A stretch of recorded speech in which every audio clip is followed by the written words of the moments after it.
Okubala essuula 19.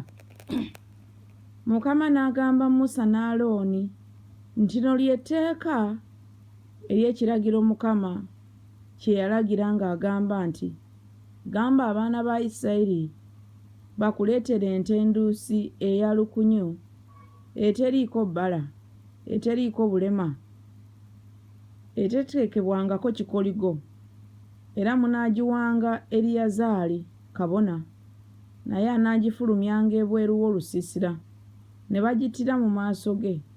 Awo Eriyazaali kabona anaatoolanga ku musaayi gwayo n'engalo ye, n'amansira mu musaayi gwayo ku musaayi gwayo okwolekera obwenyi bw'eweema ey'okusinkanirangamu emirundi 7. Ne bookera ente mu maaso ge, eddiba lyayo n'ennyama yaayo n'omusaayi gwayo wamu n'obusa bwayo anaabyokyanga. Kabona n'addira omuti omwerezi ne zoobu n'olugoye olumyufu n'abisuula wakati ente weeyokerwa. Awo kabona anaayozanga engoye ze n'anaaba omubiri gwe mu mazzi, n'alyoka ayingira mu lusiisira. Kabona n'aba atali mulongoofu okutuusa akawungeezi. N'oyo anaagyokyanga anaayozanga engoye ze mu mazzi, n'anaaba omubiri gwe mu mazzi, n'aba atali mulongoofu okutuusa akawungeezi. N'omuntu omulongoofu anaayolanga evvu ly'ente n'alitereka ebweru w'olusiisira mu kifo ekirongoofu, era linaakuumirwanga ekibiina ky'abaana ba Isirayiri okuba amazzi ag'okwawula, era kye kiweebwayo olw'ekibi.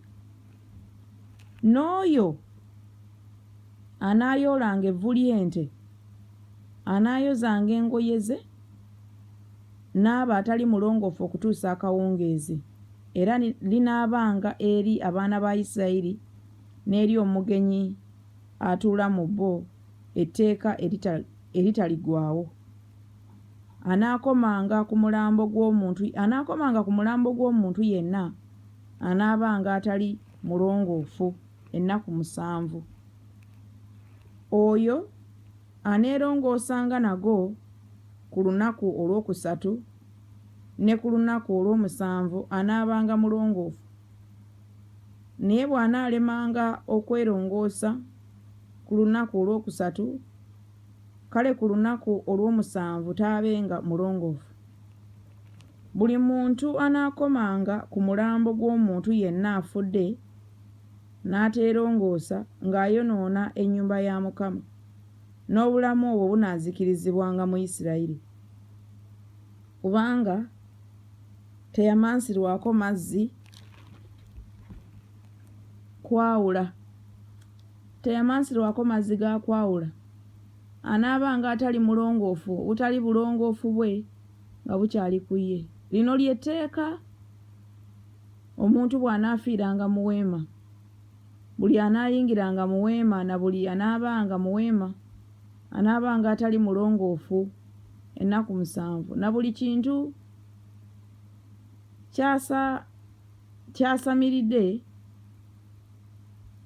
kyasamiridde ekitaliiko kisaanikizo, na buli kintu kyasamiridde ekitaliiko kisaanikizo ekisibibwa ku kyo si kirongoofu. 16. Na buli anaakomanga ku ttale ebweru ku muntu eyattibwa n'ekitala, oba ku mulambo, oba ku ggumba ly'omuntu, oba ku malaalo, anaabanga atali mulongoofu ennaku 7. N'olwatali mulongoofu banaatoolanga ku vvu olw'ekiweebwayo olw'ekibi ekyokebwa, ne bafukako amazzi agakulukuta mu kibya. N'omuntu omulongoofu anaddiranga ezzobu n'aginyika mu mazzi n'agimansira ku weema ne ku bintu byonna, ne ku bantu abaalimu, ne ku oyo eyakoma ku ggumba, oba ku oyo eyattibwa, oba ku muntu ku mufu oba ku malaalo. N'omulongoofu oyo anaamansiranga ku atali mulongoofu ku lunaku olwokusatu ne ku lunaku olw'omusanvu ne ku lunaku olw'omusanvu anaamulongoosanga. Awo anaayozanga engoye ze n'anaaba mu mazzi n'aba mulongoofu akawungeezi. Naye omuntu anaabanga tali mulongoofu n'ateerongoosa, obulamu obwo bunaazikirizibwanga wakati mu kibiina kubanga ayonoonya awatukuvu wa Mukama. Amazzi ag'okwawula tegamansiddwa ku ye, so si mulongoofu, era linaabanga tteeka gye muli gye bali eritaliggwaawo. Oyo anaamansiranga amazzi ag'okwawula anaayozanga engoye ze, n'oyo anaakomanga ku mazzi g'okwawula anaabanga atali mulongoofu okutuusa akawungeezi. Na buli kintu atali mulongoofu ky'anaakoonangako kinaabanga ekitali kirongoofu, n'obulamu obunaakikomangako bunaabanga obutali bulongoofu okutuusa akawungeezi.